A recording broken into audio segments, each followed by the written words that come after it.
Je suis évidemment Emmanuelle Brun, la représentante du réseau DES, qui est une association créée en 1994 et qui compte 2200 membres. Le réseau DES appartient à un réseau international qui regroupe des personnes concernées par le Distilbène. Et nous sommes une association qui est orientée vers l'information et le soutien aux victimes de ce médicament. Le Distilbène, ou diéthylstilbestrol, communément appelé DES, est un œstrogène de synthèse qui a été commercialisé en France par 2 laboratoires et prescrit environ à 200 000 femmes enceintes de 1950 à 1977 pour prévenir des fausses couches. Inefficace, il s'est avéré nocif pour les 160 000 enfants exposés in utero et particulièrement les 80 000 filles, provoquant cancer, graves malformations utérines, d'où des stérilités, grossesse extra-utérine, fausse couche tardive, accouchement prématuré et hémorragie du postpartum. L'association, en 2014, a mené une étude épidémiologique DES 3 générations qui démontre entre autres un taux élevé d'enfants infirmes moteurs cérébraux liés à leur naissance prématurée. C'est l'un des effets graves du DES sur la 3e génération. Face à ces traumatismes insupportables, certaines d'entre nous demandent réparation. Nul doute que la reconnaissance de la qualité de victime participe d'une reconstruction de la personne. Il s'agit là de l'effet catharsis du procès en responsabilité. Ainsi, les procès DES sont pour la plupart intentés au civil. Notre expérience nous permet de témoigner aujourd'hui des obstacles juridiques rencontrés par les plaignantes. Les premières procédures ont été intentées en 1990 par des filles atteintes d'une forme grave de cancer, l'adénocarcinome à cellules claires ou cancer ACC. Et leurs difficultés furent les suivantes. Obtenir que le droit français change, car il ne prévoyait pas qu'une fille de la femme ayant absorbé le médicament puisse être reconnue en qualité de victime. Il a fallu aussi trouver des experts médicaux qui puissent se prononcer sur l'état des connaissances scientifiques au moment des prescriptions. Ces médecins ont travaillé pendant 5 ans pour établir un rapport qui permettra par la suite au juge de prononcer le manquement du laboratoire à l'obligation de vigilance. Mais il faut toujours aussi établir la preuve de son exposition. Jusqu'en 2009, produire un document source, comme des ordonnances, les dossiers médicaux des mères, était indispensable, ce qui était loin d'être aisé étant donné l'ancienneté des faits. Mais depuis 2009, dans certaines situations, le dossier de la plaignante peut suffire à prouver son exposition.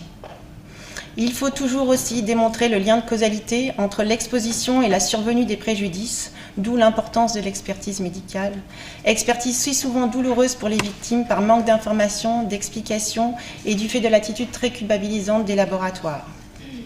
Il faut aussi toujours agir dans les délais, sous peine de se voir opposer la prescription. Lorsque ces femmes exposées se décident à saisir la justice, il est parfois déjà trop tard au regard de la loi. Ceci est une source supplémentaire d'incompréhension de la part des victimes. De plus, les laboratoires utilisent tous les recours possibles.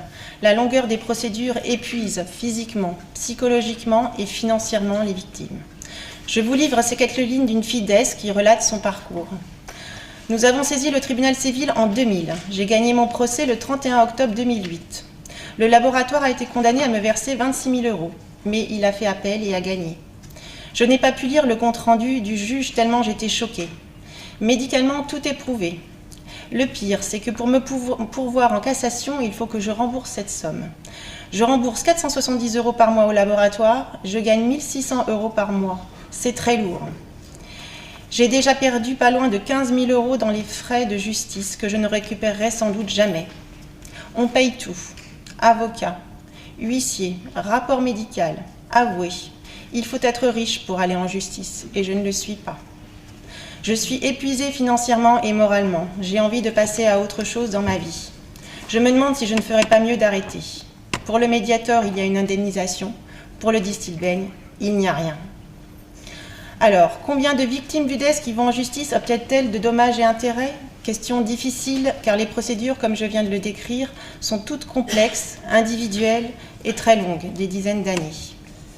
Face aux témoignages similaires recueillis par notre association, nous sommes devenus partenaires de la Fédération des accidentés de la vie, la FNAT, afin que les victimes du Distilbène puissent être accompagnées par des juristes spécialisés dans ce type de procédure.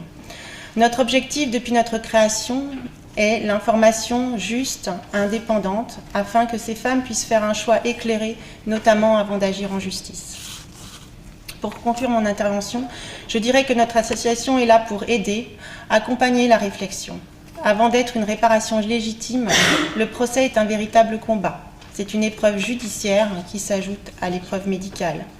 C'est pourquoi nous militons au sein de ce collectif, pour que le précepte bien connu suivant lequel l'union fait la force trouve une réalité législative. Formulons le vœu aujourd'hui que le législateur en passe de voter la loi de santé entende notre histoire et dote enfin les victimes des effets indésirables de médicaments de dispositifs favorables. Je vous remercie de votre attention.